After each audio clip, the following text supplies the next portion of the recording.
JEE main admit card download 2025 session 2।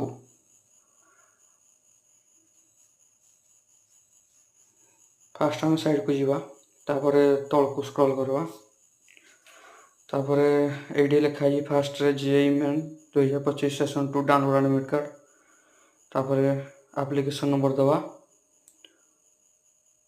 तापरे password आ captcha code fill करिक submit कर दवा।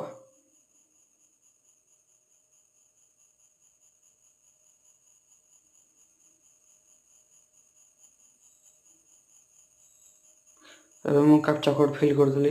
ନେକ୍ସଟ ଆମେ ସବମିଟ୍ ବଟନରେ କ୍ଲିକ୍ କଲେ ତାପରେ ଏଠି ଦେବାକୁ ପଡ଼ିବ ଆମର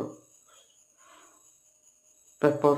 ଆପଣ ଯେଉଁ ପେପର ପାଇଁ କରିଥିବେ ସେଇ ପେପରଟା ଅଟୋମେଟିକାଲି ଆସିଯିବ। ନେକ୍ସଟ ଆମେ କ୍ୟାପ୍ଚା କୋଡ୍ ଦେଇକି ଡାଉନଲୋଡ୍ ଆଡମିଟ୍ କାର୍ଡ଼ରେ କ୍ଲିକ୍ କରିବା।